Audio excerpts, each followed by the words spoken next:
Halo, assalamualaikum warahmatullahi wabarakatuh. My name is Melinda Tika Zenia. I'm from NB akan menjelaskan tentang tumbuhan berbiji, angiospermae dan gymnospermae. Angiospermae berasal dari dua kata, yaitu angios yang mempunyai arti tertutup, sedangkan spermae yang mempunyai arti biji, sehingga dapat kita simpulkan bahwa angiospermae merupakan golongan tumbuhan yang tidak dapat menghasilkan biji, serta dilindungi dengan karpel atau daun buahnya serta pembuahannya ganda. Memiliki alat perkawinan yang berupa bunga atau disebut juga antopita. Kemudian ada ciri-ciri angiospermae. Yang pertama, mempunyai akar tunggang dan serabut. Contoh tumbuhan angiospermae yang berakar tunggang adalah pohon mangga, sedangkan tumbuhan berakar serabut yang termasuk angiospermae adalah anggrek. Yang kedua, angiospermae merupakan tumbuhan berbiji yang mengalami pembuahan ganda. Sistem reproduksi angiospermae: setelah mengalami pembuahan, bakal biji akan berubah menjadi bakal biji yang sesungguhnya. Kemudian biji akan berubah menjadi bakal buah yang kemudian menjadi buah. Alat reproduksi pada angiospermae adalah bunga yang terdiri dari putik sebagai alat kelamin betina dan benang sari sebagai alat kelamin jantan. Benang sari menghasilkan serbuk sari yang jika masuk ke dalam putik maka akan terjadi fertilisasi atau pembuahan.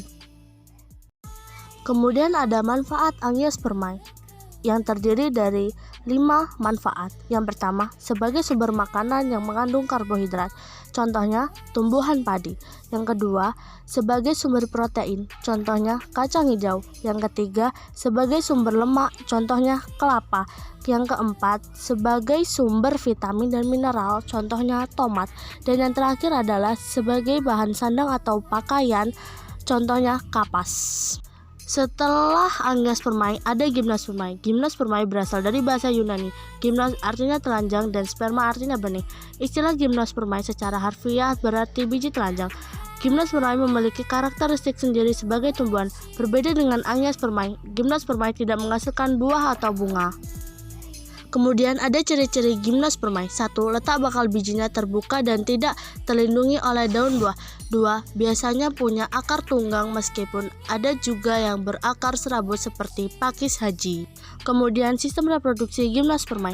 Organ reproduksi pada gymnospermae disebut konus atau strobilus. Tumbuhan berbiji terbuka tidak memiliki bunga. Next, contoh tumbuhan gymnospermae.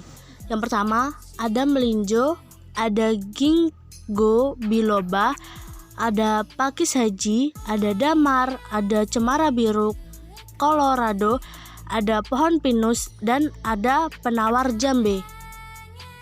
Dan yang terakhir ada manfaat gymnospermae. Yang pertama, sebagai bahan makanan misalnya pada melinjo. Yang kedua, sebagai tanaman hias misalnya pada tumbuhan cemara. Yang ketiga, sebagai bahan pembuat korek api misalnya pada pinus. Yang keempat, sebagai bahan pembuat obat kosmetik misalnya pada tumbuhan ginkgo. Thanks for watching. See you, bye.